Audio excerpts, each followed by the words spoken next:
안녕하세요. 김호준입니다. 모두 예상대로 황교안 대행은 특검 연장을 거부했습니다. 예상치 못한 것은 그 이유입니다. 황 대행이 특검 연장을 거부하며 내놓은 이유는 충분한 시간이 보장돼 특검의 목적과 취지를 달성했다는 겁니다. 재벌 수사는 삼성 이외에 시작도 못했고 최순실은 묵비권만 행사다 갔으며 대통령은 아예 만나지도 못했습니다. 부족한 수사는 중앙지검이 있게 하면 된다는 논리도 말이 안 됩니다.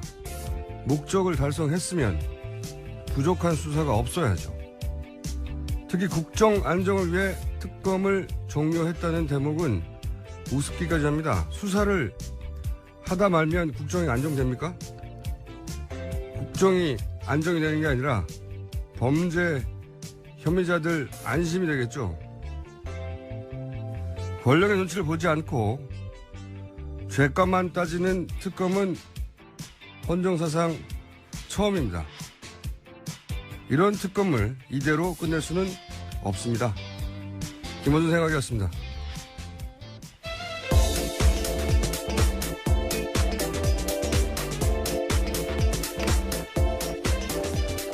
자, 시사인의 김은지입니다. 어제 최종 변론도 있었고 특검 연장 거부도 있었고요. 예. 뭐 예상에 어떤 바 아니겠습니까? 특검 연장을 거부한다는 거는 제가 이미 2주 전부터 500원을 걸었던가요? 예. 뭐 계속 금액이 올라가긴 했는데요. 예, 저희 PD에게 받기로 하겠습니다. 본인은 모르고 있어요. 자, 우선 어제 현재 최종 변론이 있었는데 관련 소식부터 좀 전해주십시오. 네, 박 대통령이 어제 모든 탄핵 사유를 전면 부인했습니다. 대통령은 사익을 추구하거나 권한을 남용한 사실이 없다 이렇게 밝혔는데요. 게다가 공무원 임명권자로서 정당한 인사권 행사했고 미르 K스포츠 재단 관련해서는 정경련이 주도했다 이렇게 주장한 겁니다. 기존의 주장을 반복한 거죠. 그러니까요. 이건 특히 이제 재단 설립 관련해서는 아직도 이제 정경련이 주도했다. 전 기업들이 알아서 만들었고 기업들이 그렇게까지 알아서 만드니까 자기로서는 여기서 자기는 대통령이죠.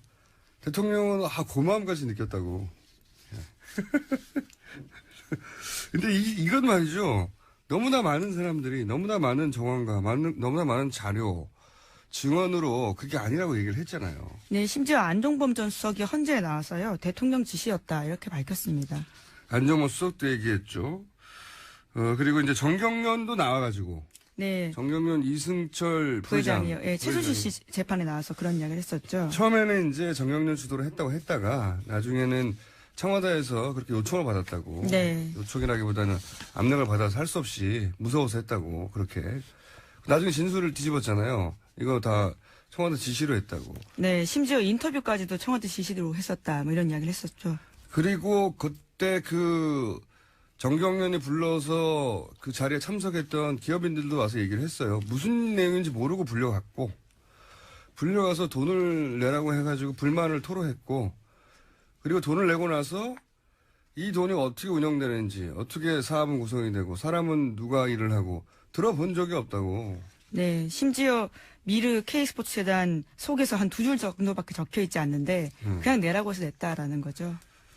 기업들도 다 지시를 받은 거라고, 혹은 강압이었다고 얘기하는데, 오로지 대통령 혼자서 이 얘기를 하고 있는 거예요. 이 얘기는 이제 헌재 재판정에서도 나와서 진술하는 사람이 많고, 그죠? 네. 가장 이해가 안 되는, 물론 이거를 인정하기 시작하면 이제 와르르 무너지니까 그렇긴 한데, 너무나 많은 사람들이 너무나 많은 방식으로 너무나 많은 정황과 함께 수첩도 있고요, 말도 있고, 증언도 있고, 아니라고 하는데도 대통령은 여전히 기업들이 알아서 한 거다. 네, 뇌물죄가 인정이 된다면 형사법적으로는 가장 큰 죄거든요. 그러다 보니까 이 부분을 인정할 수 없는 것 같습니다. 그러면 저는 이 대목도 굉장히 웃겼어요. 이제 글로벌 기업의 부회장 이재용 부회장을 말하는 거겠죠. 이재용 부회장이 구속되는 거 보니까 너무 가슴이 아팠다.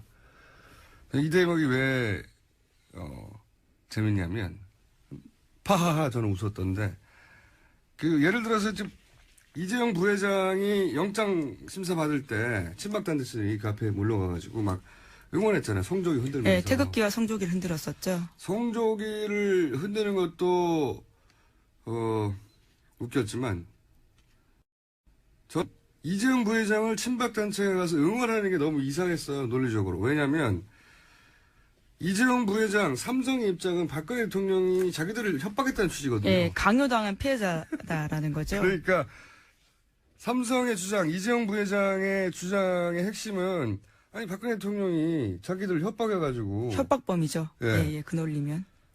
강압적으로 돈을 내라고 해서 삼성은 어쩔 수 없이 돈을 낸 피해자. 그러니까 박근혜 대통령을 협박범으로 모는 거란 말이죠. 그런데 친박단체는 그러면 이재용 부회장을 규탄해야 되잖아요. 아니 우리 대통령을 협박범이라니 이렇게 규탄해야 되는데 왜 거기 가서 응원하고 있는 거죠? 논리적으로 말이 안 되잖아요. 삼성에서는 박근혜 대통령이 협박범이라고 그러는데 친박단체는 그럼 막 규탄하고 대통령이 협박했을 리가 없다고 해야 되는데. 대통령을 모욕했다라고 네. 주장을 박근혜 했죠. 대통령도 예. 자신을 협박범이라고 하고 있는데 여기다 대놓고 너무 가슴이 아팠다. 지나친 인류애다라는 생각도 들고 이게 논리적으로 말이 안 돼요. 논리적으로. 이 구도가. 친박단체는 규탄해야죠. 삼성 이재용 부회장을. 근데 친박단체는 응원하고 대통령도 부회장에 대해서 안타까워하고. 이게 앞뒤가 안 맞는 겁니다. 그러나 그렇게 주장하고 있다. 네.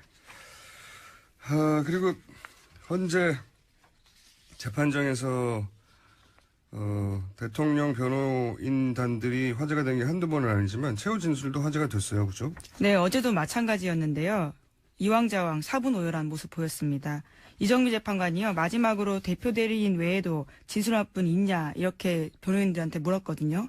그러니까 6, 7명이 대리인단 손들었다라고 합니다. 이게 그러니까 이제 내용에 관해서는 기사가 많았는데 이건 내용하고 상관없이 순서를 정하면서 자기들끼리 싸운 내용이 있어요. 저는 이게 가장 웃겼어요. 이거 자세히 전해 주십시오. 네. 네, 조율이 안 된 모습이었는데 네. 6, 7명이 동시에 손을 들자 재판관께서 종전에 먼저 한 사람부터 하는 게 순서로 이해하기 쉽다 이렇게 조언을 했거든요. 그러자 김평우 변호사가 이의가 있다면서 자기들끼리는 합의가 됐기 때문에 그 룰을 따르지 않겠다라고 이야기한 겁니다. 정작 이중환 변호사가 또 거기에 대해서 반박을 한 건데요. 합의가 되지 않았다라는 이야기를 하면서요. 재판장님 말씀대로 하겠다 이렇게 이야기를 하자요. 또다시 김평우 변호사가 헷갈려요. 예. 제가 정리할게요. 한마디로 말해서 이정미 재판관이 진행을 하면서 자 이제 대표 대리인단이 먼저 했단 말이죠. 그럼 나머지 여기는 10명이나 되니까. 예, 17명, 20명 가까이 됩니다. 예, 10명이 넘으니까. 예. 진술할 분이 또 있냐? 그랬더니 이제 막 서로 손을 들었어요. 네. 동시에. 그러니까 재판관이 너무 많으니까 이때까지 쭉, 왜냐면 중간에 들어오신 분들도 있고, 맨 마지막에 들어온 분들도 있으니까. 종전부터 변론을 해오신 분들이 먼저를 해달라. 왜냐면 그게 이제 그 논리가 자기들이 재판관의 입장에서 익숙하니까 그 논리부터 이제 듣고 지나가려고 하는 건데, 그러자 이제 그 김평호 변호인이 아니다. 재판관은 그렇게 해달라고 했지만 우리끼리 다 합의가 됐다. 이렇게 얘기하자 이중환 변호사는 아닙니다. 다시 손을 들어서 합의가 되지 않았습니다. 자기들끼리 싸운 거예요. 변호인단 말을 오히려 반박한 거죠. 네, 자기들끼리 합의가 되지 않았다고. 그러자 이 평호 변호사가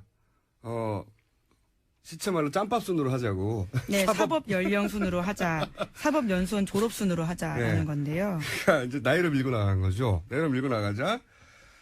이제 재판관이 다시 이제 그러지 말고 내가 정리해줬지 않냐. 재판에 나중에 참여는 나중에 해달라고 이렇게 다시 한 번 더 정리를 했어요. 개입을 해서. 그래서 다시 서석구 변호사가 나와서 안 된다. 김평호 변호사는 당뇨가 있어서 안 된다고. 네, 김평우 변호사는 왜냐하면 거의 마지막에 들어온 사람이거든요.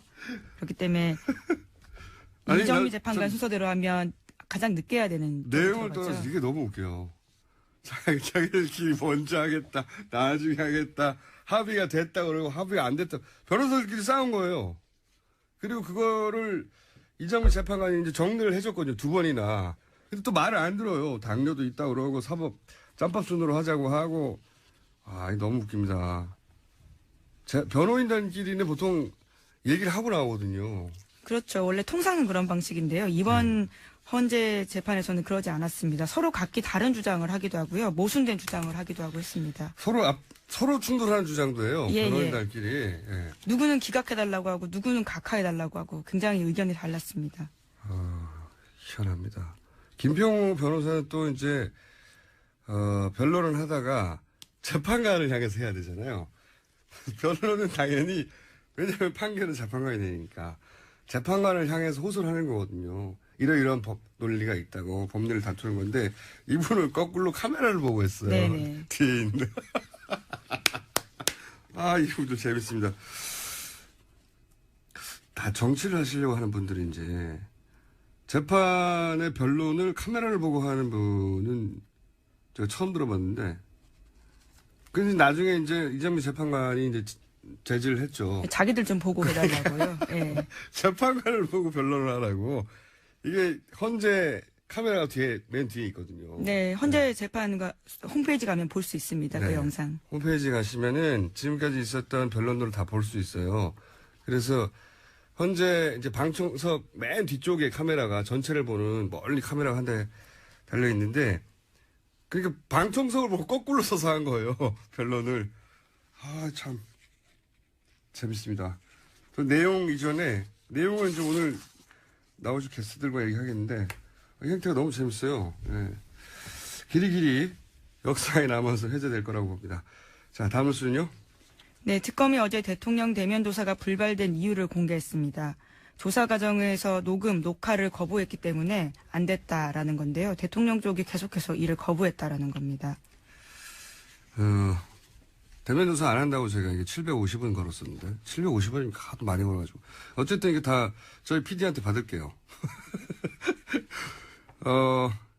이거죠. 핵심은 원래는 녹화 안 해도 된다고 특검이 합의해 줬어요. 네, 1차 합의 때는 그랬었죠. 네. 그런데 이제 날짜가 공개됐다는 이유로 그 대면 조사를 거부했지 않습니까? 네, 대통령 쪽에서요. 네. 대통령 쪽에서는 날짜 공개를 특검 쪽에서 했다고 그랬는데 제가 지난번에 한번 말씀드렸지 않습니까? 화낸 사람이 유출한 거라고. 화낸 쪽에서 유출했을 뿐만 아니라 화를 내며 이런 이유로 안 된다고 이런 이유로 대면 조사 안 한다고 한 그 사람이 공개한 거예요. 당사자. 제가 알기로는 그렇습니다. 화낸 사람이 공개한 건데 이런 일을 겪고 나자, 그러니까 특검은 공개하지 않았는데도 불구하고 저쪽에서 공개해놓고 자기들을 공격하는 걸 겪자, 이거 녹화 안 했다가는 다 진술 받고 나서 뭐라고 언론 플레이를 할지도 모른다. 자기가 한 말을 가지고 해석을 달리하는 게 아니라 특검이 하지 않은 말을 가지고 역으로 이유를 대며 언론 플레이를 했잖아요. 그래서 이제 녹화든 녹음이든 하나는 하자 했는데 그걸 거부한 거죠. 저는 이거는 특검이 이런 요구를 한 거는 너무 당연했다고 봐요. 말을 어떻게 바꿀지 어떻게 합니까, 지금. 예, 신뢰가 깨졌다라는 이야기를 여러 차례 반복했습니다. 특검이 어제 이를 발표하면서요. 네. 왜냐하면 언론 플레이를 심하게 당했으니까요. 녹음을 해뒀어야 된다고 봅니다. 예, 대통령 측에서 엄청난 언론 플레이를 했을 거라고 봐요. 이걸 만약에 안 했다면. 근데 이제 이걸 이유로 이제 대면 조사를 안 했다는 건데 저는 좀 더 큰 그림에서 보자면 어떤 이유에서건 안 했을 거예요. 이유가 이걸로 등장했을 뿐인 거죠. 막판에. 예. 지금 생각해 보시면 대통령은 아무것도 응하지 않았어요. 검찰 조사도 응하지 않았죠. 계속 조사에 응한다고 하면서. 특검 조사에도 응하지 않았죠. 헌재도 안 나왔어요. 어디에도 등장하지 않습니다. 대통령 원래. 이 정치 TV에 등장하셨죠. 그러니까 사전에 짜여진 대로 각본이 있지 않으면 절대 등장하지 않는다. 그래서 이런 얘기 나올 때 처음부터 안 한다고 제가 주장했던 건데. 다음 뉴스 전해주십시오. 네, 황교안 대통령 권한대행이 어제 특검의 수사기간 연장 요청을 거부했습니다. 그 이유가요. 총 115일이라는 짧지 않은 기간 동안 수사가 이뤄졌다 이렇게 밝혔는데요. 하지만 115일 같은 경우에는 과거의 검찰 수사 기간까지 넣은 숫자이기 때문에요. 이에 대해서 논란이 있습니다. 논란이 있는 게 아니고 이거는 정확하게 우리가 일상적으로는 얍삽하다고 표현하는데요. 특별한 시사적 용어 생각이 안 나네요.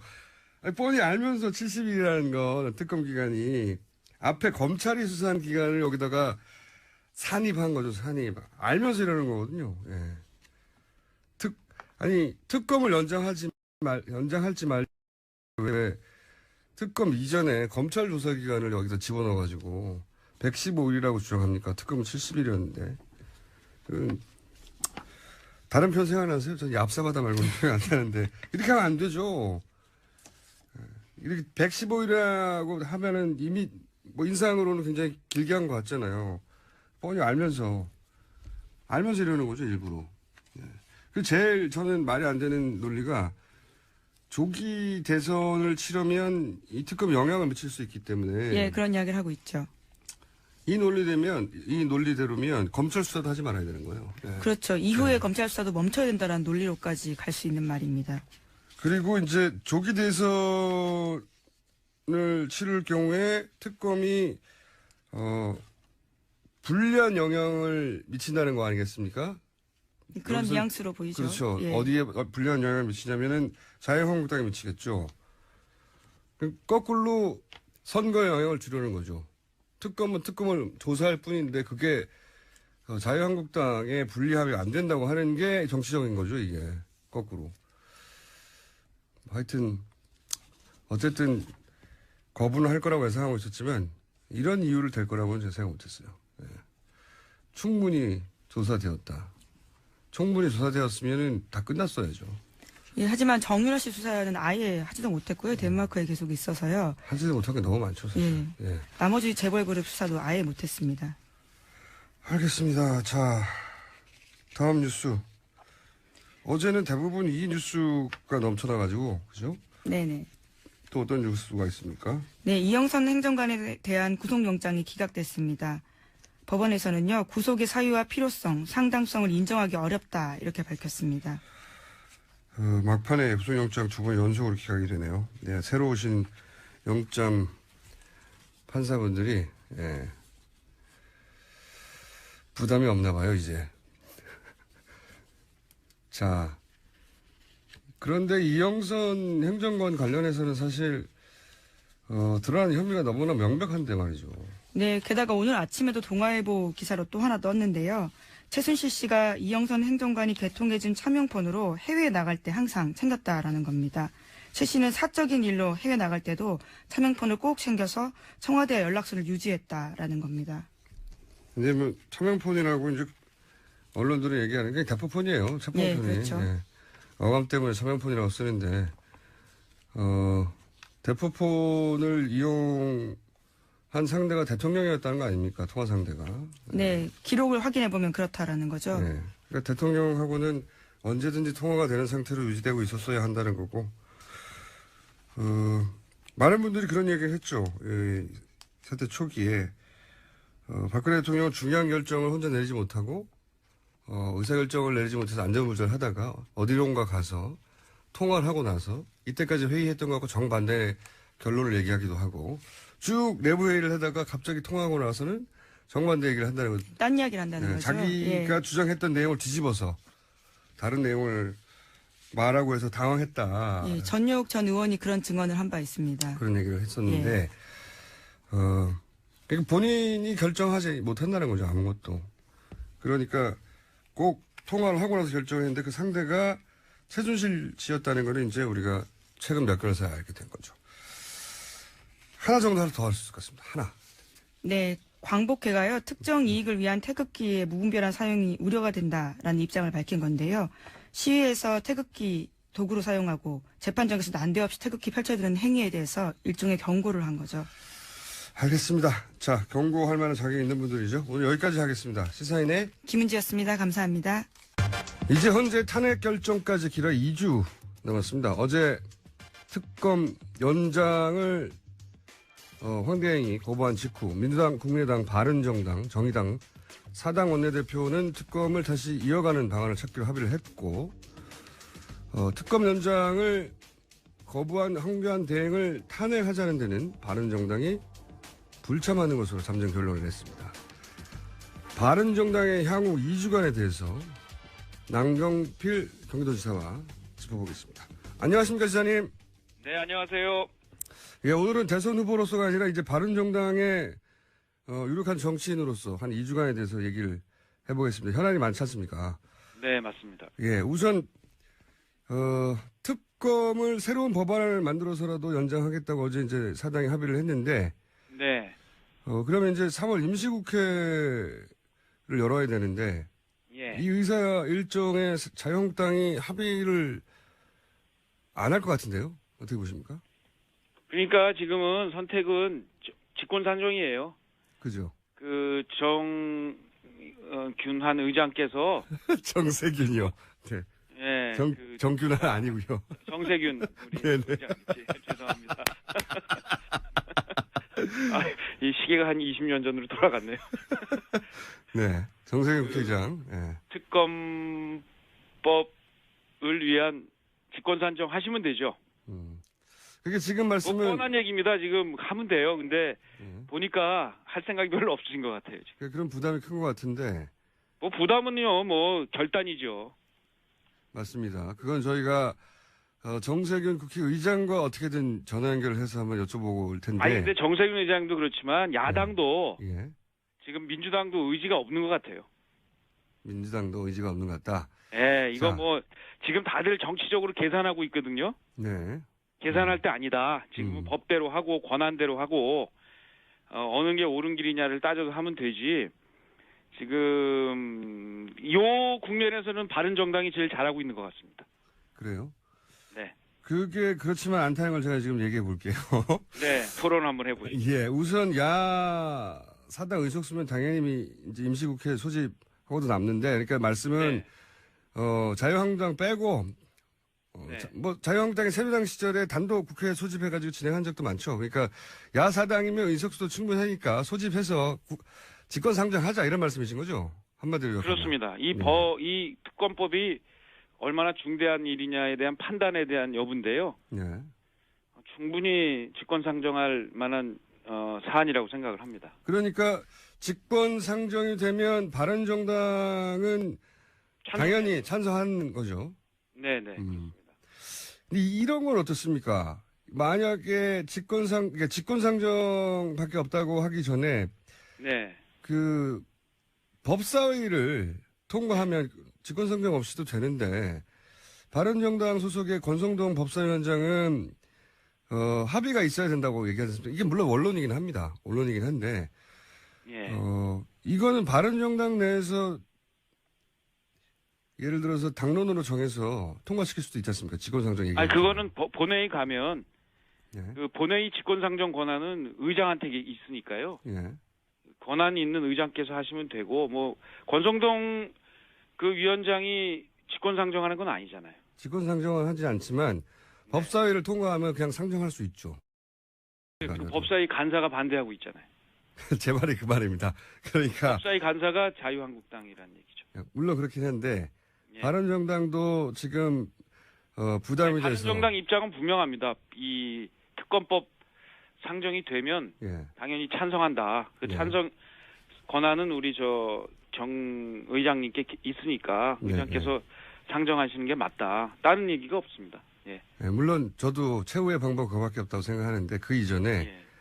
바른정당 소속의 권성동 의원이 법사위원장으로 자유한국당에 합의하지 않는데 네. 그냥 통과시키는 이런 강수를 두는 방법도 있긴 하지 않습니까? 뭐 그것도 방법이겠죠. 예. 근데 그건 안 하시잖아요. 직권상정의 권한은 결국 의장에게 있는 것이고요. 예. 상임위의 직권상정이란 건 없어요. 아니 제 말은 상임위를 통과하면 아니 간사가 지금 그 의사 일정에 합의를 안 해주잖아요. 아니 진짜로 그거는 예. 지금 국회 권한과 법대로 하면 되고요. 예. 저는 뭐 그것이 뭐 지금 다 왜 본회의까지 갈 거를 생각하고 특검법 예를 들면 지금 180일 걸리는 패스트트랙까지 생각하는 이유가 결국은 이 김진태 간사가 동의를 안 하기 때문에 그런 거잖아요. 예. 물론 맞습니다. 그러니까 예. 법사위를 통과하지 못하는 것도 자유한국당이 동의해주지 않아서고요. 자유한국당 간사가. 예.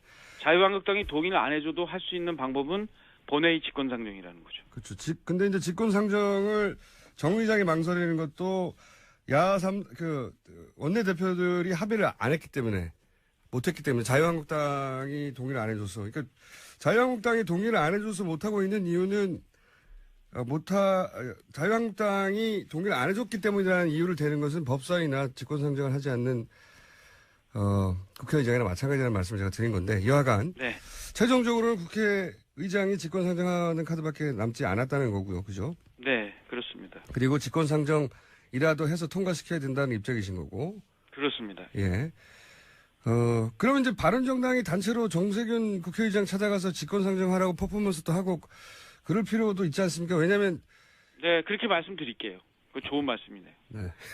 알겠습니다. 그러면, 왜냐면 바른정당은 지금 그런 선명한 입장 표명이 필요한 때에 갔거든요. 아니, 선명한 입장 표명 어제 그 정병국 대표가 저한테 전화를 해서 어떻게 예. 하면 좋겠냐고 또 상의를 해서 분명히 그렇게 하자. 직권상정까지를 포함해서 그 특검법은 새로 만들고 예. 황교안 총리 탄핵은 그것도 뭐 정서에는 뭐 맞을 수 있지만 예. 법으로는 안 맞다. 그러니까 우리는 정도로 가자 이렇게 말씀을 드렸어요. 근데 여기서 다시 한번 또 헷갈리거든요. 직권상정해서라도 특검을 이어가야 한다는 바른정당이 이제 그런 특검을 종료시킨 황교안 대행의 탄핵에는 또 반대 혹은 불참하고 있거든요. 그건요 이거예요. 네. 법대로 하자는 겁니다. 뭐냐? 네. 지금 우리가 그 탄핵을 가결시킨 것도 우리 헌법 체계에 있는 거고 예. 또 이 헌재가 탄핵을 이제 뭐 인용할지 부결시킬지 모르겠지만 인용할 거라고 믿습니다만 그것도 법 체제 안에 자신의 권한이고 예. 황교안 총리가 근데 연장을 안 시킨 거는 법 위반이 아니에요. 법을 위반하지 않았는데 탄핵할 수는 없거든요. 박근혜 대통령은 우리가 지금 헌법을 위반했다고 생각하기 때문에 탄핵을 지금 주장한 거고 그렇다고 황교안 총리가 특검 연장 안 한 것을 잘못했죠. 그렇지만 법 위반을 한 건 아니잖아요. 근데 그렇게 해석하기도 하고 다른 해석도 있습니다. 법적으로. 그러니까 이게 이제 해석하죠. 그건 좀 이해가 안 되는데. 그거는 저도 법률가는 아니어서 법률가한테 법대로 하면 되는데요. 지금 법과 정치적 주장을 막 섞어서 하는데 예를 들면 탄핵하자고 법 주장은 할 수 있어요. 그렇지만 탄핵에 황교안 총리가 과연 법을 어겨서 탄핵의 소지인지 아닌지는 분명히 법률가들한테 물어보면 금방 압니다. 저도 법률가한테 물어봤는데요. 네. 그러니까 뭐냐면 소지가 된대요. 그러니까요. 왜냐하면 특검이 수사 목적을 달성했는지 안 했는지 판단은 수사를 하는 특검이 하는 거고요. 네. 그런 해석이 있습니다. 그러니까 수사 내용을 모르는 황교안 대행이 수사 목적을 달성했다고 판단을 해서 종료시켜버리면 안 된다. 왜냐하면 이거는 특검이 필요하다고 요청을 하면 대통령은 별도의 판단을 하지 않고 승인을 해주는 걸로 인문권을 해석을 해야 한다. 아니 근데 과거에도 지금 특검법 연장 안 한 경우가 많았는데 특검이 요청을 3번 해도 있습니다. 예. 근데 그러면 그동안 계속 탄핵을 했어야죠. 아니죠. 그때는 이게 아니 그것도 또 특검이 필요하니까 연장 요청을 했을 거 아니에요. 아니 그거는 어떻게 다르냐면 이번에는 특검이 수사하는 대상이 대통령이지 않습니까? 그러니까 대통령이 자신을 수사하는 거를 중지시켜 버릴 수 있는 게 있으니까. 아니 이번엔 대통령이 아니잖아요. 권한대행이 연장을. 그러니까 애초에 이 문구가 만들어질 때 저희하고 둘 다 법도 잘 모르면서 다툴 일은 아닐 것 같긴 한데요. 아, 왜 제가 법을 몰라요? 난 법 잘 알아요. 난 국회의원 5번이나 했는데 국회의원 안 해보셨잖아요. 국회의원만 법을 잘 안 하는 건 아니지 않습니까? 여하간. 그런데 이 부분은 제가 어제 공부를 좀 했는데 예. 이거를 법 위반이라고 해가지고 탄핵을 하는 식의 정치적 해법으로 가지 말고 할 수 있는 권한대로 새 특검법 만들면 돼요. 그러니까 서로 간에 주장하는 바가 충돌할 때는 법 정신에 충실해서 가고 자기 권한대로 가면 우리 헌법이 그런 걸 잘 만들어 놨거든요. 다른 해석도 있다는 말씀을 제가 드리는 거고요. 예. 근데 제 생각엔 특검법을 빨리 새로 만드는 게 훨씬 낫다는 겁니다. 탄핵을 아니 황교안 총리 탄핵한다고 그래서 특검이 연장되는 게 아니잖아요. 그렇긴 하죠. 그렇긴 한데 우리가 원하는 건 진실 규명이지. 지금 황교안 총리를 또 내쫓지 않은 자가 그거는 본질이 아니라는 거예요. 본질은 특검을 연장해서 새로 임명을 해가지고 빨리 진실 규명을 하는데 그게 지금 걸림돌이 되니까 우리 의장님 이름이 자꾸만 생각 안 나네. 의장님께서 직권상정해서 하는 것 이거 다 자기 권한대로 하면 되는 거라니까요. 알겠습니다. 근데 그게 이제 기소행위라고 법률적으로 좀 어려운 용어라서 저도 그냥 대충만 이해했는데 다르게 해석할 수도 있다. 그러니까 그 여지도 한번 살펴보시고요. 알겠습니다. 네. 왜 제가 이런 말 계속 드리냐면 바른정당이 여태까지 이제 지지율이 한참 높을 때에 비해서 한 3분의 1, 심지어는 4분의 1까지 떨어진 적도 있는데 네. 그런 이유 중에 하나가 이런 사안이 있을 때 명쾌한 입장을 세우면서 하다가 발을 빼버린 경우가 여러 번 있습니다. 이번엔 명쾌하던데요? 이번엔 명쾌해요. 우리가 네.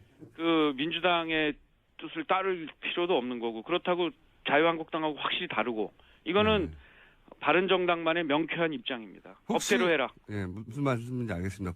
근데 이제 제가 마지막 한 번만 말씀드리면 그 법대로 해라의 해석도 다른 경우도 있으니 그것도 살펴보시는 거고 이렇게 해석들도 하는 경우가 있어요. 이제 황교안 대행까지 탄핵을 해버리면 소위 이제 안정지형적인 보수 지지층이 바른정당에서 떨어져 나갈 수도 있으니까 그런 것도 감안해야 된다. 어차피 지금 그 지지층 우리 지지 안 해요. 뭐 떨어져 나갈 게 뭐 있어요? 지금 5%에서 뭘 떨어져 나가? 자, 이거 어떻게 생각하십니까?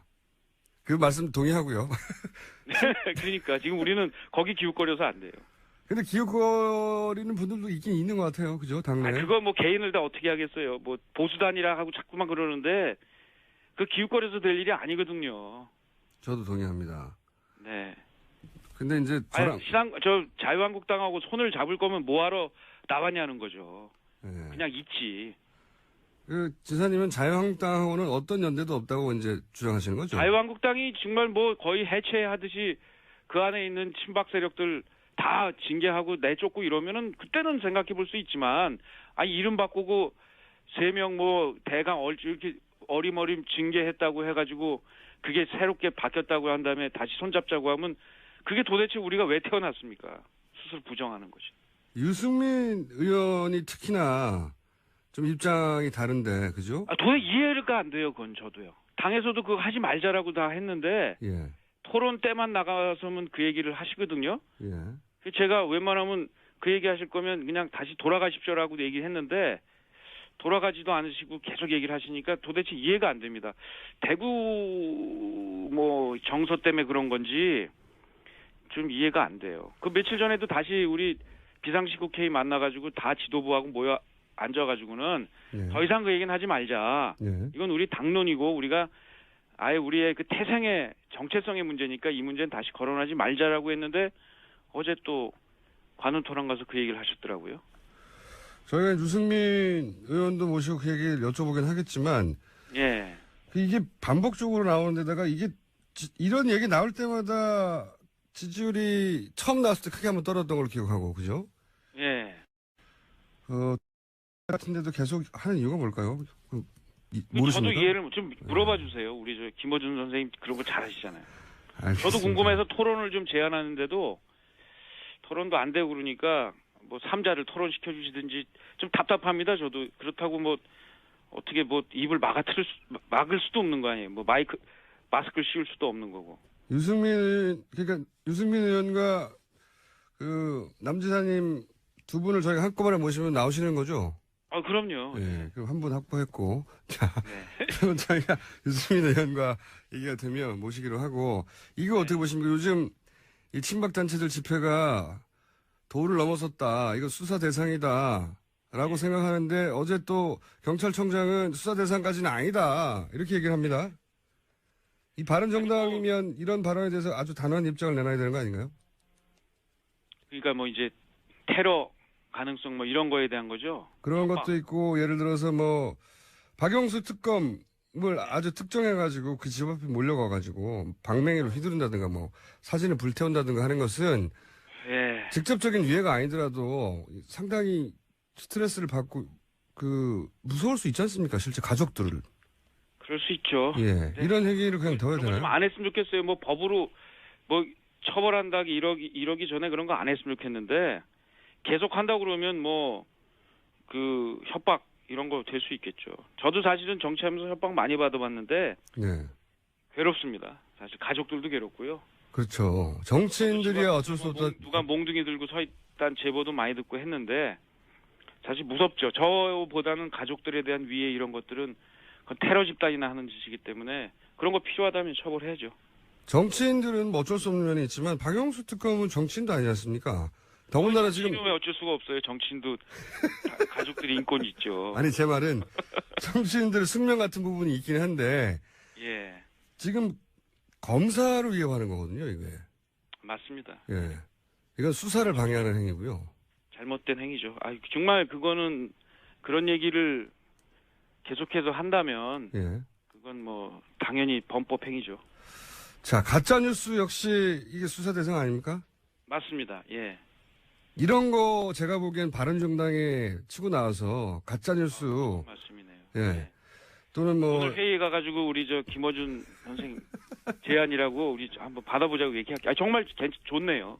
가짜뉴스라든지 하여튼 지금 특검에 대한 협박 이런 것들은 예. 당장 중지해야죠. 그러니까 소위 이제 탄핵이 인용되는 것이 맞다고 생각하고 특검 연장이 돼야 된다고 생각하는 분들이 70~80% 이르는데 이런 분들에게는 이런 뉴스들이 굉장히 스트레스거든요. 예. 네. 근데 정치권에서는 아무런 조치가 없고 그렇다고 사정 당국도 움직이지 않으니까 너무 답답한 거죠. 이게 분명히 문제인데 왜 아무도 조치를 취하지 않는지. 이럴 때 바른정당이 확 치고 나와서 네. 70~80%에 호소하면 네. 지지율이 올라가지 않겠는가. 네. 그 지지율 문제도 그렇고 뭐 우리 사회의 안정적 유지 이런 것들을 위한 그 우리 체제를 위협하는 일들에 대해서는 단호하게 입장을 밝히는 것이 정당의 올바른 태도라고 생각합니다. 알겠습니다. 자, 그러면 이런 가짜뉴스나 친박들을 집회, 이게 혹시 너무 일사불란하고, 컨트롤 타워가 있다고 생각하지는 않으십니까? 그것까지는 잘 모르겠어요. 뭐, 그런 생각은 들어요. 뭐 이게 예산도 많이 들 텐데, 그러니까요. 뭐 굉장히 자발적인 건지 아니면 뭐가 있는 건지 이런 데 대한, 그 어떻게 이렇게 일사불란하게 하지 이런 생각은 듭니다만, 뭐, 무슨 정보나 거기에 관련된 증거 이런 게 있는 건 아닙니다. 짐작 정도만 하신다는 거죠? 네, 그렇습니다. 합리적 의심. 예. 왜냐면 이게 최순실도 없고, 문고리 3인방도 없고, 김기춘 비서실장도 없고, 그러면 누가 이런 컨트롤 타워 역할을 하고 있을까 하는 의구심이나, 뭐 그런 거는 들 수밖에 없지 않습니까? 근데 최근에 그런 것도 있어요. 자발적으로 가신 분들도 꽤 많더라고요. 뭐 집회는 그렇긴 한데, 네, 삼삼하는 사람들은. 근데 지금 예를 들어서 뭐 친박 집회들, 박영수 특검 집 앞으로 모여라! 신속하게 거기서 모이고, 이거는 쉽지 않거든요. 뭐 장비나 인원이나. 네. 그래서, 하여튼 저는 빨리 그 탄핵 결정이 내려져서 이 이후에 국가 혼란이 없도록 하는 노력을 해야 될 테고요. 그게 이제 정치권의 굉장히 중요한 역할일 테고 대통령 후보들의 역할일 텐데 결국에 요즘 보면서 제가 연정밖에 방법이 없구나. 이 합리적인 세력들의 권력에 대한 협치에 대한 동의, 그걸 통한 연정, 이거밖에 우리 대한민국을 하나로 만드는 길은 없겠구나 하는 생각을 다시 하게 됩니다. 그렇다면 여기서 연정의 대상은, 국민의당이 되는 거죠? 도지사님한테는? 민주당도 됩니다. 민주당까지도? 네. 민주당이 되는데 민주당 안에 지금 연정은 서로 권력을 공유하겠다는 생각이 있는 분들이 하는 건데요. 네. 문재인 후보는 거기에 대해서는 없는 것 같습니다. 아직까지 얘기를 들어보면. 이제 민주당 내 비문 세력과도 연대가 가능하고 국민의당도 연정이 가능하고 네. 다만 자유한국당은 안 되고 이런 입장이신 거죠? 자유한국당도 있어요. 근데 그 안에 지난번에 탄핵 찬성한 분들 한 30분 계시거든요. 예. 그분들은 이제 탄핵 인용되면 그 안에 있으면 안 되죠. 나와야죠. 나와서 바른당에 오시든 아니면 뭐 바른당도 싫으면 제3의 정당을 만드시든 그 자유한국당에서는 나와야 됩니다. 탄핵 찬성한 의원 30명은. 국민들이 다 알고 계세요. 알겠습니다. 근데 탄핵이 인용되는 데서 그 안에 계속 앉아 계신 건 정치인으로서는 올바른 처신은 아니겠죠. 오늘은 마지막 질문 한 가지만 더 드리고 끊어야 될 것 같은데요. 네.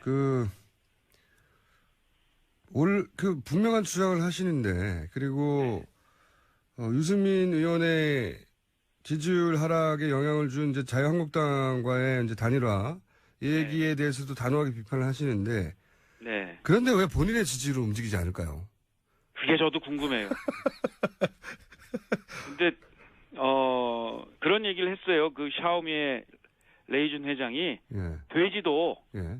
태풍의 길목에 서면 하늘을 날 수 있다. 하늘을 날 날이 올 거라고 봅니다. 아, 태풍이 와야지 날 수 있지 않습니까? 태풍은 바로 탄핵 인용과 함께 올 수도 있습니다. 민심이 네. 미래에 대한 준비, 걱정, 4차 산업혁명 시대에 대한 준비 또 이 연정을 통한 국론의 통일 이런 것들을 원하시는 쪽이 온다면 예. 태풍이 될 수 있습니다. 그런 태풍, 탄핵이 인용된 이후의 지지율이 제대로 된 지지율일 것이다. 그때 반영될 것이다 보시는 거군요. 네. 네, 노력하겠습니다. 근데 이제 태풍이 불어서 뜨는 것은 그건 이제 본인이 날아가는 게 아니고 날리는 거죠. 근데 날렸다가 네. 지금 보면 그동안 날렸다가 바로바로 꺾였어요, 후보들이. 예. 보니까 문재인 후보만 그냥 계속 있고 예.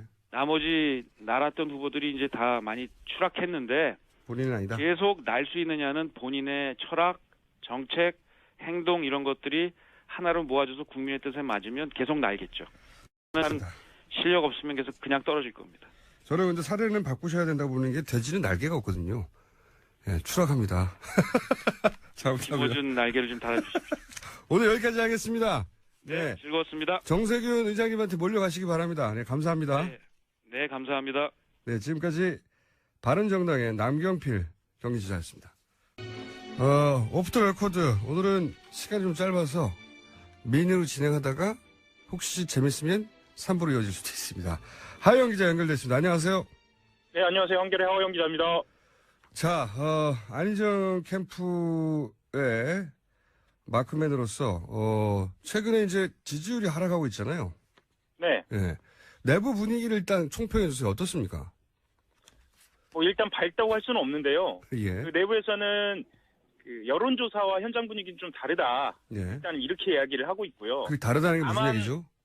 그러니까 현장 분위기를 보면 예.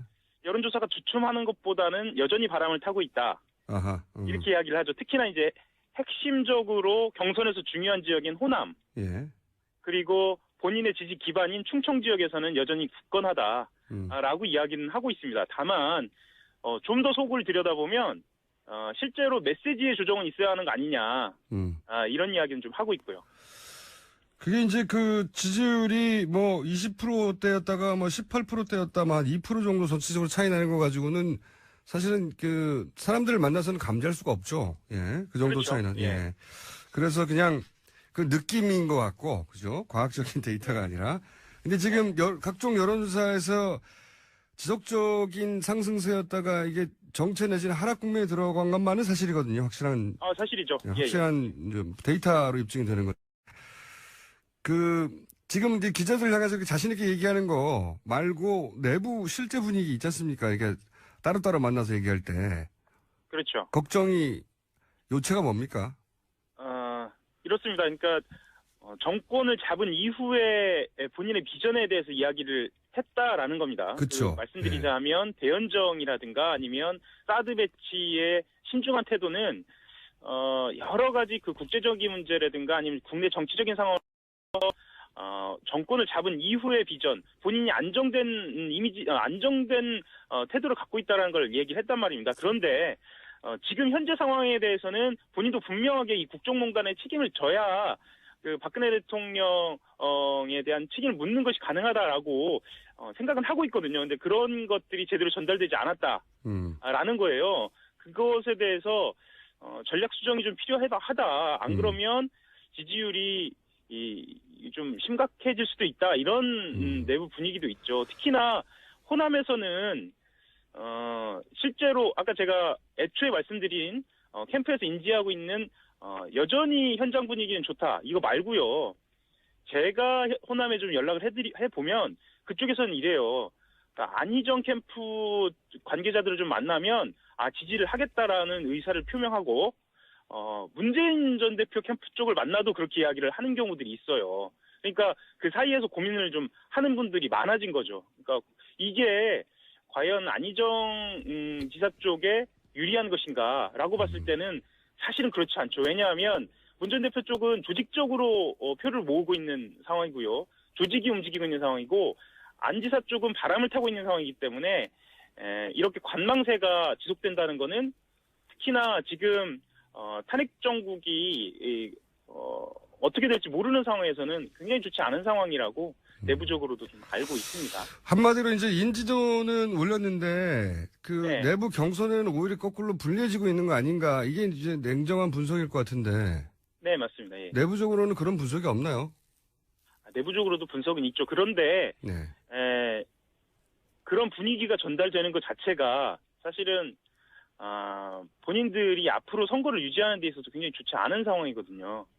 그리고 이제 토론도 있고 앞으로 탄핵 심판 결정 이후의 상황은 어떻게 될지 잘 모르기 때문에 지금은 어쨌거나 본인이 밝혀온 소신을 꺾지 않되 본인이 오해받고 있는 지점들에 대해서 분명히 이야기한다, 이 정도 기조를 유지하는 거죠. 이건 유지하는 겁니다. 뭐 지금 상황에서 기조는 유지하되 생각하지 않습니다. 예. 기조는 유지하되 오해를 풀자, 이 정도 수준. 그렇죠. 예. 뭐 기조의 완전한 뭐 변경이라든가 아니면 새로운 전략으로 나온다든가 이건 아니고. 예. 그 정도 수준에서 약간 보완하자 정도군요. 왜 그러냐면은 잠깐만요. 예. 시간이 다 됐어요. 왜 그러냐면은 3부에서 잠깐 더 들어보기로 하고요. 예, 그럴까요? 네. 자, 시간이 네. 정신없이 지나가 버렸습니다. 3부에서 다시 이어 듣겠습니다. 한겨레 하영 기자였고요. 저는 김어준입니다. 잠시 후 3부에서 뵙겠습니다. 신문 하영 기자 연결됐습니다. 안녕하세요. 예, 안녕하세요. 한겨레 하영입니다. 그래서 요약하면 정 캠프에서 기존 유지하되 오해는 푼다, 이 정도로 예. 입장이 정리됐고, 그리고 경선에 대한 우려가 캠프 내에 있다. 예. 그죠? 여기까지 했습니다. 그런데 이 웃긴 있다가 어느 정도예요? 이게 이제 우려는 있지만 이게 큰 없고 이 기조를 계속 유지하면 된다 정도의 문제의식인지 아니면 큰 위기의식을 느끼는지 좀 궁금합니다. 내부 분위기를 뭐 수치화해서 전달해드릴 수 없으니까 예.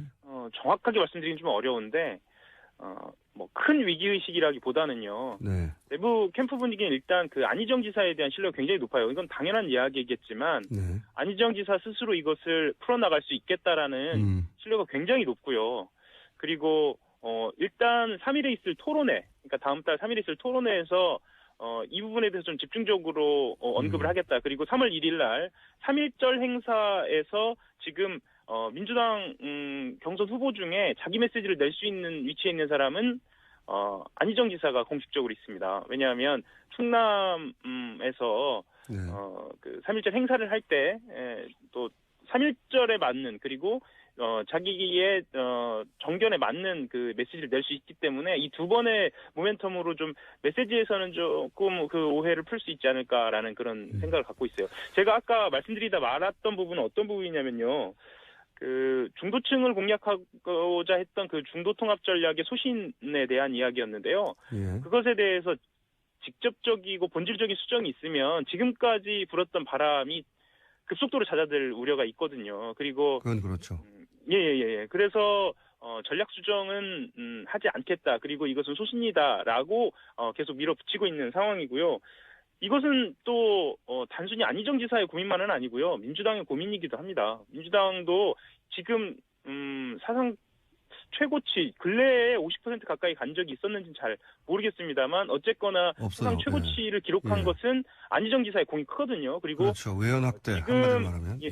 맞습니다. 그리고 지금 선거인단으로 유입된 분들의 상당수가 물론 과학적으로 분석되고 있지는 않습니다만 각 지역별로 따져보면 중도층도 상당히 들어오고 있다라는 그런 분위기가 있거든요. 그렇다고 한다면 지금 민주당의 이기도 합니다. 지금 어떤 식으로 안희정 지사의 포지셔닝이 될 것인가, 그리고 민주당은 또 어떻게 당 전략을 구사할 것인가에 큰 고민 선상이 있다고 보여집니다. 알겠습니다. 한 가지만 더 여쭤볼게요. 네. 최근 이제 새누리당이, 자유한국당이죠. 자유한국당이, 개헌에 대해서 주도적으로 이전과는 다르게 이야기를 이어가고 드라이브를 걸고 있습니다. 거기서 한 축이 되는 게 김종인 전 대표가 소위 이제 민당 내에, 대선 전에 개헌을 해야 한다. 혹은 분권형 개헌이 반드시 필요하다고 적극적으로 나서고 있는 비문. 이 비문의 수장격으로 언론에서 계속 주목을 받고 있는 김종인 전 대표가 과연 안희정 캠프와 함께 할 것인가 말 것인가 굉장히 중요한 이 전체 대선판에서의 요소로 바라보고 있는데 김종인 전 대표가 안희정 캠프하고 일정 정도 교감이 있는 건 사실인 것 같은데 이게 어느 정도 소위 아예 합류한다, 탈당한다 등등 이야기는 많습니다. 근데 예. 캠프 내에서 취재를 해보면 김종인 전 대표와의 거리라고 할까요? 혹은 연대라고 할까요? 어느 정도입니까? 실제로 안희정 지사가 말하자면 이제 대선을 준비하면서라기보다는 어쨌거나 공부를 하면서 김종인 전 대표하고 직접 만나서 공부도 하고 네. 이러저러한 조언도 구하고 이건 사실이죠. 그래서 방금 말씀하신 교감이라는 거는 그 정도 수준인 것 같고요. 사실 그 정도 수준이라는 게 굉장히 높은 수준입니다. 네. 공부를 같이 했다는 거니까요. 그런데 이건 확실히 말씀드릴 수 있을 것 같아요. 경선 과정에서 김종인 전 대표의 합류는 없을 것 같습니다. 물론 이제 김종인 전 대표가 인터뷰 때마다 말이 뉘앙스가 조금씩 달라요. 이게 본인은 그런 말을 한 적이 없다라고 이야기하면서 꼭 김종인 전 대표의 측근이나 어떤 때는 직접 본인 이야기한 것으로 본인 행보를 밝히거든요. 네. 하지만 지금까지 종합적으로 봤을 때는 본인 안 지사 캠프에 합류하는 것은 아니다. 최소한 경선 때까지는 이렇게 말씀드릴 수 있겠고요. 그리고 지금 안 지사 캠프 같은 경우에는 현역 의원들이 직접적으로 합류하는 경우가 거의 없습니다. 안 지사 본인이 각자의 자리에서 지지선언을 해달라고 이야기를 하고 있고요. 실제로 지지선언을 그런 방식으로 하려고 준비하는 의원들도 있고요. 그렇다고 한다면 김종인 전 대표가 지지선언 정도로 안지사에 합류를 할 것인가, 안지사 캠프 쪽에 합류를 할 것인가, 사실은 좀 모양이 그런 모양을 갖추기는 좀 그렇죠. 그래서 본인은 앞으로는 어떨지 모르겠습니다만 경선판에서는 본인 행보를 결정하지 않을 것이다 이렇게 보는 전망이 매우 우세하고요. 실제로 마크맨들도 그렇게 보는 사람들이 다수입니다. 여기서 마크맨은 김종인 전 대표의 마크맨을 말하는 겁니까? 김종인 전 대표의 마크맨이나 안희정 전 대표의 마크맨이 크게 다르진 않습니다. 왜냐하면 어쨌거나 문 전 대표의 마크맨들은 문 전 대표만 맞고요. 네. 나머지 주자들은 이게 복수로 맞고 있는 경우도 많기 때문에 아하. 어쨌든 분위기는 좀 그렇습니다. 예. 알겠습니다. 오늘 여기까지 듣겠습니다. 예, 감사합니다. 네, 지금까지 한겨레 신문 하영 기자였습니다. 자, 이번에는 자유한국당 입장을 좀 들어보겠습니다. 황교안 대행의 특검 연장 거부, 그리고 새로운 특검법, 황교안 헌재 연결, 현안이 많습니다. 짚어보기로 하겠는데, 자유한국당에 입당하자마자 지난 15일 대선 출마를 선언하신 분이죠. 김진 전 중앙일보 논설위원 전화 연결해 보겠습니다. 안녕하세요. 안녕하세요. 네, 오랜만입니다. 네. 예, 안녕하세요. 예. 다른 이야기 전에 이 대선 출마를 선언하셔가지고 많은 사람이 놀랐는데 그 이야기부터 일단 하고 다른 주제 넘어갈 것 같습니다. 저하고는 처음 연결하신 거라서. 입당과 거의 동시에 대선부터 나가기로 하신 이유가 있나요? 왜냐하면 보통은 국회의원 출마도 하고 정치 이력을 어느 정도 쌓다가 대선 출마하는데 입당과 동시에 대선부터 출마하신 이유가 일단 궁금합니다. 그러니까 정확하게 얘기를 하면 대통령 선거에 출마하기 위해서 입당한 것이죠. 아, 그렇군요. 예. 그러니까 출마를 그러면 갑자기 선언하신 이유가 뭘까요? 선언이야 갑자기 됐지만 예. 본인의 고민과 또 생각은 꽤 오래됐었습니다. 아, 그렇군요. 하여튼 결론적으로 말씀드리면 지난 4월 총선에서 집권당이 제1당까지 잃어버렸지 않았습니까? 예, 새누리당이. 그래서 이러다가는 보수 정권이 정권을 내주겠구나. 네. 이런 걱정과 고민을 하다가 최순실 사태 때 더 충격적이었죠. 그리고 올해 들어서 이제 반기문 총장이 낙마하고, 예. 그래서 제가 판단할 때는, 이제 보수의 대안이 없다. 그러니까 좌파 정권의 집권을 막고 보수 정권의 재집권을 위해서 맨 앞에 나서서 새로운 깃발로 활약할 수 있는 인물 대안이 없는 상황에서 내가 대안이 돼야 되겠다. 그런 결심을 하게 된 것입니다. 알겠습니다. 간단히 요약하면 보수 정권이 위기다 이렇게 하다가는 좌파가 집권을 할 텐데 그것은 안 되기 때문에 물론 뭐 그 이후에 좌파가 집권하면 안 된다 이 이후에 동의하지 않는 분도 많겠지만 어쨌든 그건 알아들었습니다. 근데 왜 본인이 하필 대통령이 돼야 되는 거죠? 정치인이 많지 않습니까? 그러니까 우파가 집권해야 된다 그건 알겠는데 그게 왜 김진이어야 하느냐 이 대목을 좀 설명해 주십시오. 근데 이번에 굉장히 보수 입장에서 봤을 때는 비상시국입니다. 그러니까 좌파 정권을 막고 자유한국당의 정권을 다시 한번 달라고 유권자에게 호소하기 위해서는 저기 의원님 아까 따각따각 소리가 들리는데 혹시 핸드폰 이어폰으로 쓰십니까? 아닙니다. 지금은 어떻습니까? 좋습니다. 예, 말씀해 주십시오. 예. 네. 이어폰은 안 쓰고 있고요. 그리고 여하튼 다시 한번 정권 달라고 호소하기 위해서는 이 보수가 잘못된 거. 예.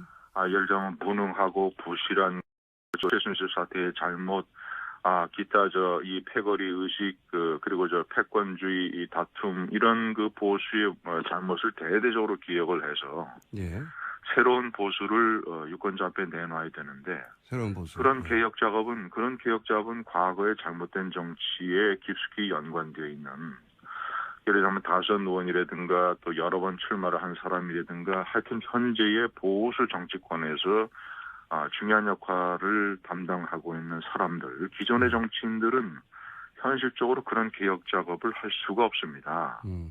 과거 잘못에 대한 책임도 있을 뿐더러 또는 현실적으로 여러 가지 이렇게 얽힌 게 많기 때문에 아니 어쨌거나 탄핵 소추 사태나 이런 것들이 기존 정치의 실패를 증명하는 거 아닙니까?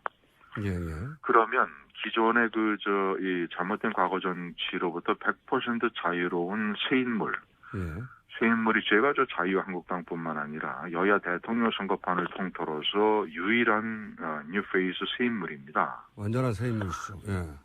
그래서 새 인물이 이런 대대적인 개혁 작업을 주도를 해서 새로운 보수 개혁 프로그램을 유권자에게 내놓고 호소를 해야 정권을 재창출할 수 있다. 그래서 지금 무슨 정치 경험이 있느냐, 선거 출마 경험이 있느냐 없느냐 이런 거는 결코 중요하지 않습니다. 국정의 주요 문제에 관해서 어떤 문제의식을 가지고 있고 대안을 가지고 있느냐, 그리고 그동안 현실적으로 정치권 밖의 영역에서 어떤 활동을 해왔느냐 이것이 중요한 거지. 지금 선수가 무슨 중요한 선수나 지명도나 이런 것들은 저는 별로 중요하지 않다고 생각합니다. 기득권 정치에 얽히지 않아야 개혁을 할 수 있다. 이해가 갔습니다. 근데 이제 기득권 정치에 얽히지 않은 인물도 많지 않습니까? 예를 들어서 제 눈앞에 있는 PD나 엔지니어도 기득권 정치에 얽히지 않은 사람들인데 그렇다고 해서 기득권 정치에 얽히지 않았다는 이유만으로 대통령을 뽑아달라고 하지는 않거든요. 그러니까 새 인물이어야 한다. 여기까지 이해가 가는데 그 새 인물이 왜 김진이어야 하느냐. 요걸 좀 설명해 주셔야. 새 인물도 무조건 정치권에 얽히지 않았다고 해서 대선에 도전하는 것은 무모한 일일 겁니다. 그렇죠. 근데 저는 제가 제 자신을 판단할 때는 준비된 새 인물이다. 준비된 새 인물. 준비된 새 인물. 김대중 대통령이 준비된 대통령이란 구호를 쓰지 않았습니까? 그리고 박근혜 후보가 준비된 여성 대통령이란 구호를 썼는데 저는 한마디로 준비된 새 인물이다. 왜냐? 제가 32년 언론인 생활 중에서 20여 년을 정치부 기자를 했고 그중에 또 10년을 정치 담당 논설위원을 했습니다. 제가 20여 년 정치부 기자를 하면서 10명의 대통령을 겪었는데 이승만 박정희 대통령은 제가 간접적으로 취재를 해서 책도 썼고 전두환 대통령서부터 박근혜 대통령까지는 그 정권을 제가 직접 취재하고 겪었습니다. 예. 그래서 저는 어떤 대통령이 어떻게 해서 성공했고 존경을 받고 있으며 어떤 대통령들이 어떤 부분에서 잘못을 해서 실패를 기록했느냐를 제가 체험한 사람이에요. 가장 가까이서.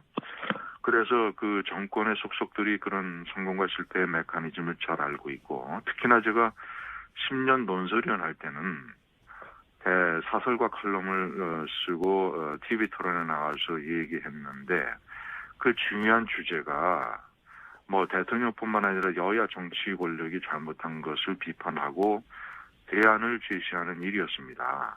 예. 그래서 저는 어떤 대통령이나 주요 정치 지도자들이 잘못할 때 저는 속으로 분석과 고민을 많이 했어요. 왜 저렇게 못하느냐. 나라면 이렇게 할 텐데. 아니 이건 이렇게 하고 저렇게 하면 문제가 없는데. 예를 들자면 뭐 낙하산 인사, 정경유착 그리고 법과 질서에 대해서 유약한 거 또는 저 좌고 우면하는 거, 앞뒤가 다른 거 이런 것들 있지 않습니까? 네. 그런 것들을 안 하면 성공한 대통령이 되는데 저는 그래서 수없는 많은 시뮬레이션을 했다 머릿속에서 내가 대통령이라면 이렇게 하겠다. 불통의 정치를 이렇게 소통의 정치로 바꾸고 기자회견은 어떻게 하고 집무실은 어디로 옮기고 사람들은 어떻게 쓰고 낙하산 인사는 어떻게 방지하고 이런 것들. 그래서 제가 감히 그 말씀드리건데 제 머릿속에는 한 100개의 파일이 그런 시뮬레이션 파일이 정리가 돼 있다. 아니 이 정도면 준비된 제 인물 아닙니까? 그렇게 생각하시는 분들도 있을 수 있을 것 같은데 왜냐하면은 물론 오랜 세월 정치부 기자를 하셨고 정치 논평을 하셨고 비평도 하고 토론도 하고 근데 경제학자들이 사업해서 실패 많이 하거든요. 저는 비판만 한 게 아니에요. 항상 대안을 제시를 했습니다. 저는 구체적인 사안마다 제 주장을 한 번도 해결책을 한 번도 굽힌 적이 없어요. 제가 이제 진보 좌파 진영에서는 저를 많이 공격합니다만은 제가 저 보수 언론인으로서 싸웠던 5개의 전선. 첫 번째, 광우병 미신에 의한 광우병 사태에 대한 투쟁. 두 번째, 불법 단호한 대처. 세 번째, 불법 파업에 대한 원칙적인 처리. 네 번째, 이 좌편향 역사 교과서, 이 김대중 노무현 교과서로 되어 있는 좌편향 역사 교과서에 대한 분석과 대안 제시. 다섯 번째, 사드 미사일을 왜 배치해야 되며 왜 국가안보에 중요한 이 모든 이른바 전선에서 저는 신문 칼럼이나 TV 토론을 통해서 한 번도 제가 이런 거를 회피한 적이 없어요. 물러선 적이 없습니다. 그리고 비판만 하지 않냐고 제가 생각하는 대안을 제시를 했어요. 알겠습니다. 그렇지 않습니까? 예를 들면 경제학자가 경제부총리를 맡는다. 꼭 자기가 생각하는 이론이나 자기의 평상시의 구상을 경제부총리가 돼서 실천하는 거죠. 그 실천할 수 있는 기회를 갖는 것조차 비판할 이유는 없지 않습니까? 물론이죠. 예. 기회를 나한테 달라고 주장은 할 수 있습니다. 근데, 좀 궁금하긴 합니다, 솔직히. 실제로 자유한국당 경선을 이겨서 자유한국당 대통령 후보가 될 거라고 본인이 정말로 아니면 이번은 경험 삼아 하는 것이고, 다음 예를 들어서 총선 국회의원 출마부터 하고 이런 아젠다가 따로 있으신 건가요?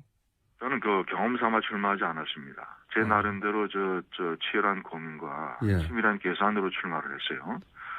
자, 김앵커 어떻게 되냐면 앞으로. 예. 지금 근데 한 가지만 더요. 본인이 이 치열한 경선에서 이길 거라고 경험 삼아 나온 게 아니고 꼭 이길 거라고 믿으시는 근거가 뭔가요? 근거를 지금 말씀드립니다. 예, 근거를 알려주십시오. 가장 중요한 게 경선 룰입니다. 경선 룰이요? 예. 지금 자유한국당은 경선 룰을 아직 정하지 않았어요. 예. 좀 준비를 하고 있습니다. 네. 그런데 어떤 식으로 대충 이제 논의들이 많이 진행이 되냐면, 원칙은 첫째는 더불어민주당에서 하는 한 200만 국민 선거인단 있지 않습니까? 네. 이런 것은 아마도 불가능할 것이다. 예. 그거는 이제 자금도 엄청 많이 들고 또 시일도 촉박하고 해서 그리고 해서 이제 중요한 것은 당원들의 투표권을 대폭 보장하는 것이다. 예? 네. 일반 당원 또는 책임 당원, 대의원 이런 당원들, 당의 대통령 후보를 뽑는 것은 원래는 당원들이 하는 것이 원칙적으로 맞다. 당원들이 당의 주인인데 예. 우리 당의 대통령 후보를 뽑는 것을 사실상 왜 국민에게 맡깁니까? 어쨌든 그런 것이 어떻게 본인에게 유리하게 작용하는 거죠? 예. 당원들이 되면 지금 일부 여론조사 지지율이 언론에 보도가 되는데요. 예.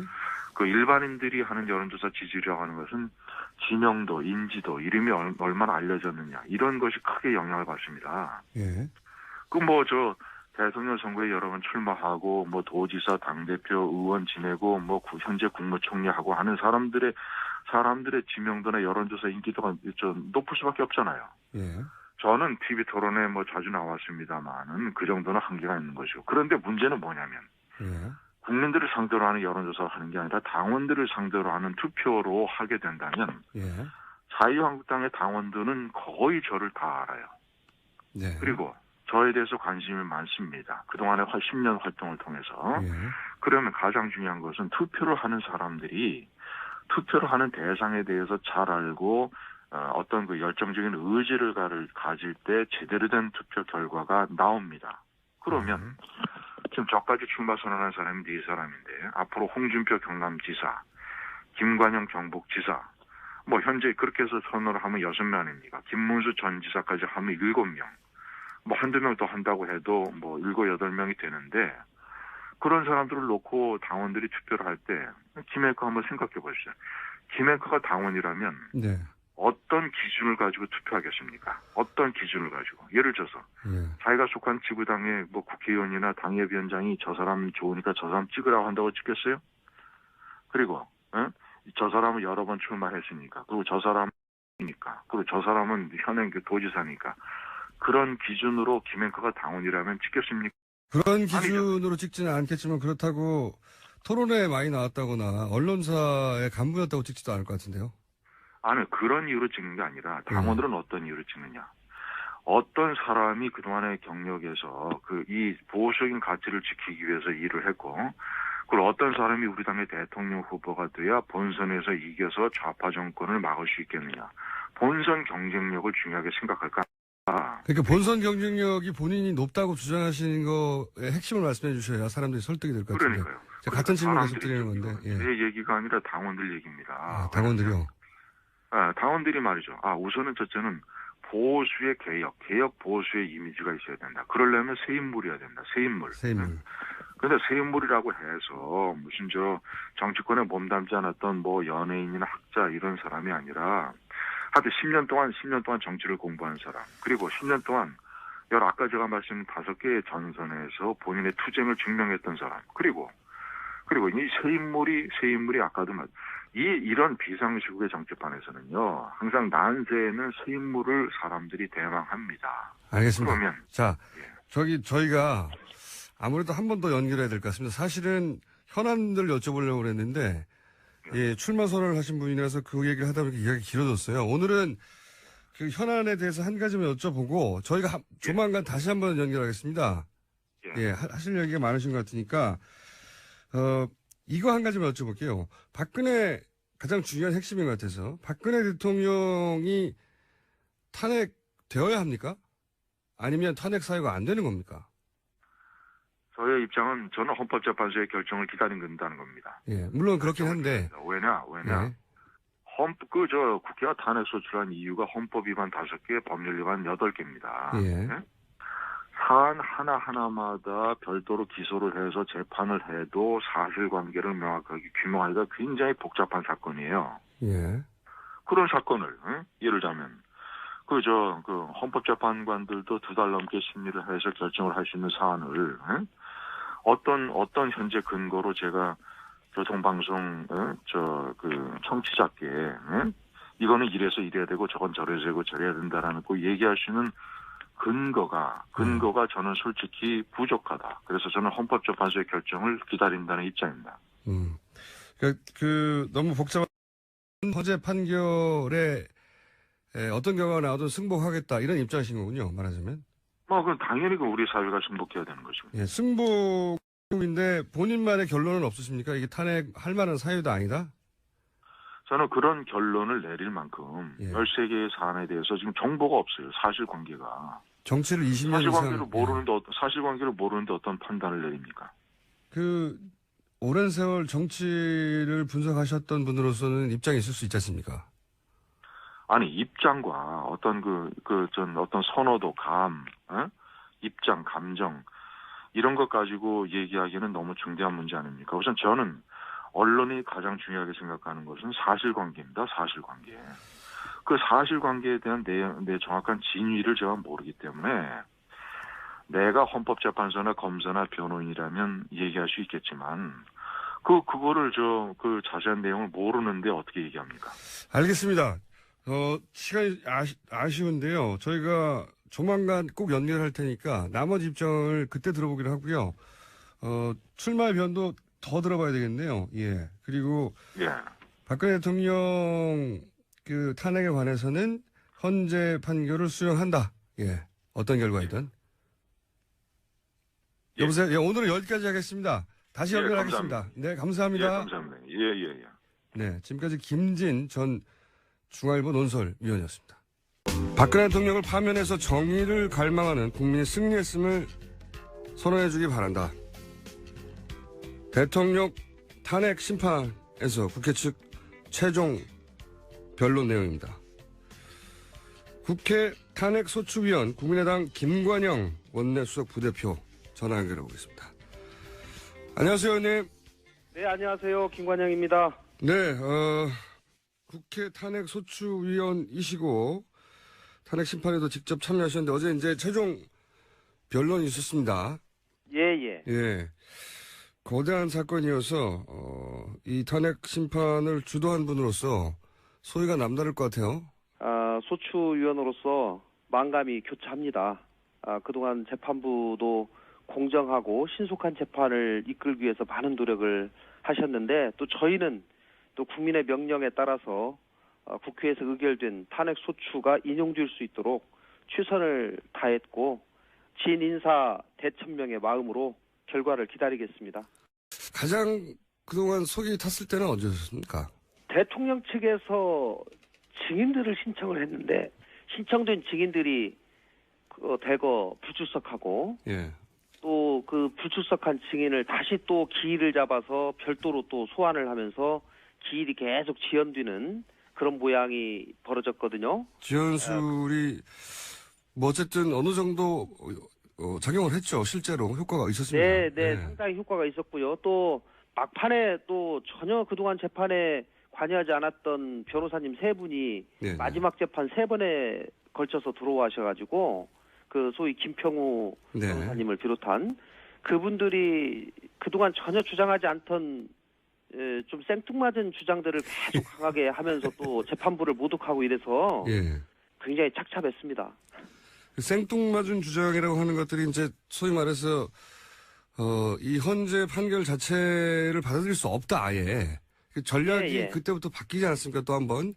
그전에는 지연 전략이었다면 그다음부터는 탄핵 결과가 인용이 되면 받아들일 수 없다. 네, 이런 정도의 주장을 계속하기 시작했는데. 이제 거의 그 협박하는 거거든요. 예. 판부를 피바다로 광장에 묻을 것이다. 예. 뭐 이런 식의 발언을 하면서 인용하면 큰일 난다는 식으로 이렇게 얘기를 했고 또 판 자체가 국회에서 소추 의결 절차 자체가 위법하기 때문에 아예 각하되어야 한다. 예. 라고 하는 주장을 또 굉장히 강하게 어제까지도 이렇게 많이 했습니다. 예. 그런데 그 부분은 이미 법무부에서도 국회에서의 소추 절차가 적법하다라고 의견을 보내왔고요. 예. 또 재판 초반에 재판부에서 합의를 해서 이 부분은 국회에서 의결 절차의 유법성은 처리하는 것으로 그 주장 자체를 처리하는 것으로 얘기가 이미 정리가 된 다음에 재판이 계속 진행이 돼 왔었거든요. 네네. 예, 그렇기 때문에 재판 막판에 또 그런 주장을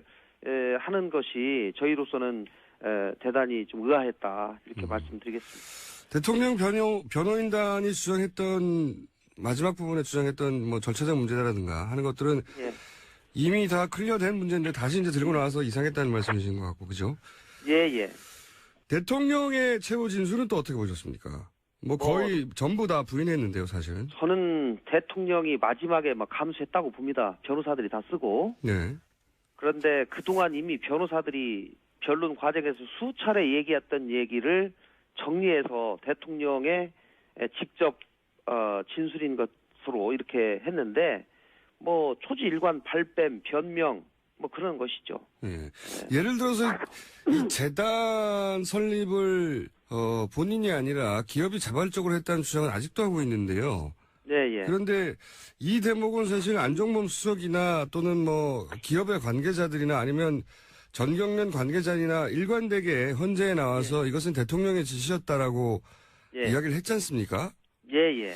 그런데도 불구하고 이렇게 최후 진술에서 기업들이 자발적으로 했다고 하면 이건 예. 이 헌재 재판관의 눈에서 보면 어떻게 보일까요? 헌재 재판관은 아니십니다만은. 뭐 저도 거기서 재판을 계속 참석했기 때문에 예. 그런 증언들을 제가 다 직접 들었죠. 네네. 그런데 아마 대통령 대리인단은 대통령에게 보고를 하면서 그런 얘기를 다 빼는 것 같습니다. 대통령의 주장을 당신 말이 맞습니다. 그렇게 저희가 주장을 해서 하겠습니다. 그리고 그동안 헌법재판소에 나온 여러 증거들을 보면 대통령 말씀을 뒤집기는 굉장히 부족하다고 생각합니다. 이렇게 보고하는 것 같고 그분들은 대통령하고 회의를 거의 안 하시는 것 같더라고요. 보니까. 뭐 회의를 하는지 안 하는지는 모르겠습니다만은 있는 사실 그대로를 대통령에게 보고하면서 좀 보수적으로 생각하면서 변론도 하고 이렇게 해야지 그래도 뭐 그나마 좀 가능성이 생기는데 이분들은 그냥 자기들 하고 싶은 말씀만 계속 하시는 것 같아요. 이상한 일이긴 합니다. 이게 보통 이런 주장을 하다가 전혀 정반대의 증언이나 증거물이 계속 나오면 이걸 좀 수정해 가거나 하지 않습니까?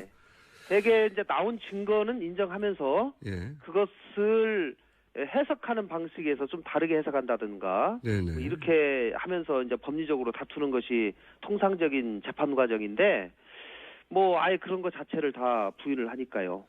전면 부인해 버리니까요. 예. 이건 어떻게 생각하십니까? 이제 세월호 관련해서도 탄핵 소추 사유 가운데 세월호 참사 책임 부분은 별도로 강조를 했어요. 국회 측에서. 예. 별도로 강조하신 이유를 좀 설명해 주시고 여기 대해서 국민들이 그 부분에 대해서 좀 더 자세하게 알고 싶어하고 과연 세월호 문제에 대해서 국회가 그동안 어떻게 뭘 주장하고 있는지 또 대통령 측에서 어떻게 주장했는지를 별도로 저희가 정리해서 국민들에게 알려드릴 필요가 있다라고 생각해서 그것만 별도로 빼서 저희가 주장을 한 겁니다. 대통령 측에서는 또 여기에 대해서 대통령이 이 구조에 지나치게 개입을 하면 방해가 될 거라고 생각해서 뒤에 물러나 있었다 하는 식으로 답변을 했는데 전반적으로 세월호 관련한 대통령 측의 답변은 어떻게 생각하십니까? 어떻게 평가하십니까? 이제 저희가 주장하고 있는 것은 대통령이 그날 하여야 할 일을 안 했다는 것이거든요. 그렇죠. 한마디로 하면. 그리고 가장 큰 것은 대통령이 집무실에 근무를 하지 않았습니다. 평일이고 또 평소같이 집무실에 근무를 했으면 그런 얘기가 안 나오죠. 그런데 어디에 있는지조차 안보실장조차도 모르는 상황이 7시간이나 계속됐다라고 하는 것은 대단히 큰 문제인 것이고요.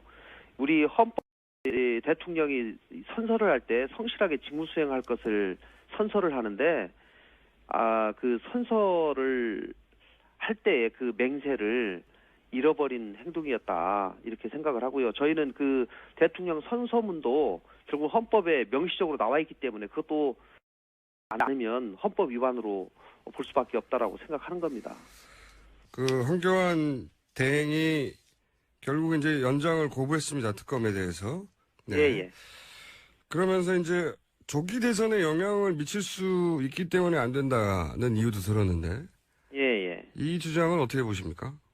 사실 고려해서는 안 될 상황이죠. 대선에 어떤 영향을 미치고 안 미치고는. 그리고 특검이 그동안 수사를 쭉 해왔는데 지금 대단히 미진합니다. 그리고 해야 될 일이 많고 또 그 판단은 특검이 하게 돼 있죠. 저희가 특검법을 국회에서 만들 때 당초에 사실 100일을 원샷에 넣으려고 했다가 70일, 30일로 나눠달라고 해가지고 이렇게 네. 나눈 건데 그 30일 연장에 관한 부분은 대통령이 권한을 가지고 해야 되겠다 말해야 되겠다 이렇게 판단을 하면서 자기의 재량을 가지고 판단할 문제가 아니고 네네.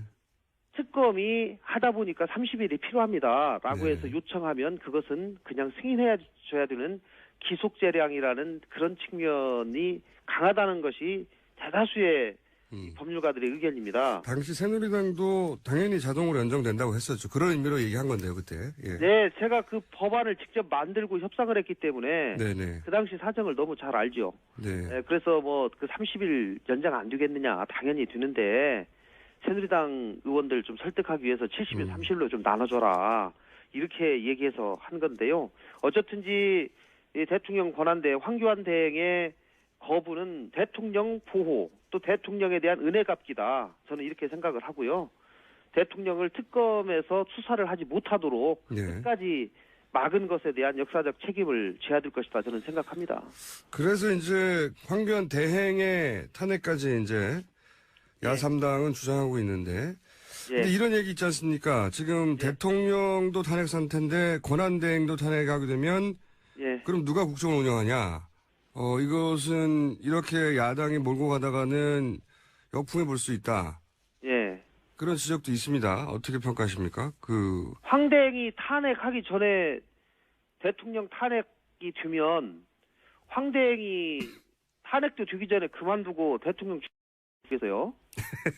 예, 만약에 대통령을 출마하게 되면 이제 그런 절차를 밟지 않습니까? 네네. 그러면은 대통령도 없는데 국무총리도 없는데 나라는 어떻게 되냐 이 말은 안 통하는 거죠. 뭐 탄핵 절차를 밟아서 그분이 정지가 되는 거나 대통령 출마를 위해서 그만두는 거나 마찬가지고 결과는 그리고 최종적으로는 만약에 그렇게 되면 경제부총리가 그 권한을 이어받아서 대행을 하게 되는 것이죠. 네네. 이렇게 되는 상황이고요.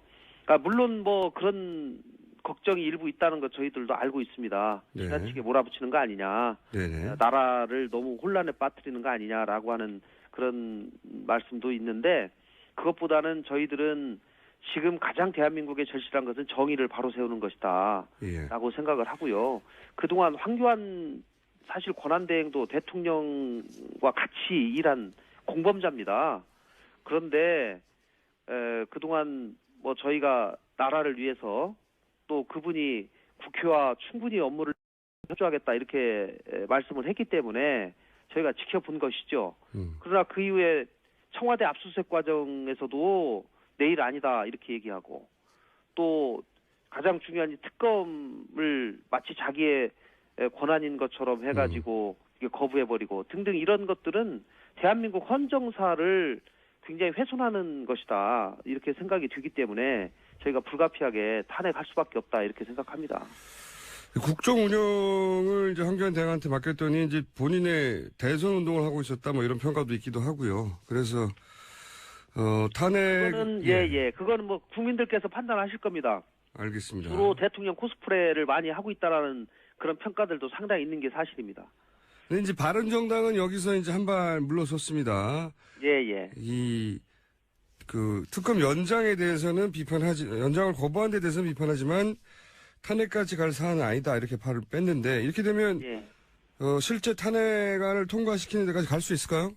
이 정족수에는 문제가 없고요. 네. 이 총리를 탄핵시킬 때는 150명 가능합니다. 그렇기 때문에 야3당으로 충분하군요. 야3당으로 충분한데 뭐 가능하면 그래도 지금까지 여기 이렇게 왔고 또 특검 연장을 거부한 점에 대해서 바른정당도 비난하면서 새로운 특검법을 같이 추진하자고 했기 때문에 저희가 가능하면 탄핵 문제도 좀 같이 갈 수 있도록 오늘 또 야4당 원내대표 또 당대표 연석회의가 있기 때문에 그런 회의체를 통해서 설득해 나가도록 하겠습니다.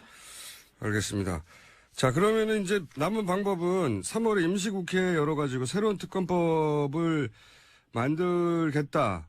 이렇게 현재까지는 야3당은 그렇게 얘기를 하고 있고 바른정당까지 4당이 그런 얘기를 하고 있는데 지금 임시국회 소집은 할 수 있지만 실제 자유한국당이 이제 계속 반대하는데 남은 방법은 직권상정회에는 없는 거죠? 제가 궁금해서 여쭤보는 겁니다. 뭐 현실적으로는 그렇게 될 가능성도 있지만 예. 저희가 자유한국당 잘 설득해서 자유한국당에서 좀 하려고 했던 법안들도 있거든요. 네. 그런 것들을 좀 3월 국회에서 좀 예. 마무리될 수 있도록 해야 되기 때문에 어느 정도의 의사 일정은 잡힐 수밖에 없다고 생각을 하고 자유한국당과 충분히 의논을 해 나가도록 하겠습니다. 자유한국당이 다른 법안이 눈에 들어올 지금 상황이 아닌 것 같긴 한데요. 네. 자, 예. 협의를 잘 해주시고 마지막 질문인데요. 예. 왜 이제 세간에 두 사람은 탄핵 기각을 내심 정한 것 같고 뭐 추가적으로 탄핵 기각을 설득하고 있고 뭐 이런 식 이야기가 한 달여 전부터 있었지 않습니까? 그래서 이제 걱정도 많이들 했는데 예. 어떻게 보십니까? 제가 이제 재판을 저도 한 10년 해봤는데요. 네. 결론을 말씀드리면 저는 인용될 것이라고 생각합니다. 그동안에 이미 충분히 25명의 증언, 또 이미 제출된 검찰 수사 기록, 또 증거 이런 것들에 종합적으로 비춰봤을 때 이것은 상식과 비상식의 문제다. 그리고 소위 뭐 의심을 하시는 그런 재판관님들 뭐 두 분 말씀하시는데 저는 그분들도 오랫동안 재판을 해오셨고 법조계에서 신박맞는 분들이시기 때문에 그분들도 상식에 근거해서 현명한 판단을 내리실 것이다. 저는 이렇게 생각합니다. 알겠습니다. 오늘 말씀 여기까지 듣겠습니다. 감사합니다. 예, 고맙습니다. 네, 지금까지 국민의당 김관영 원내수석 부대표였습니다.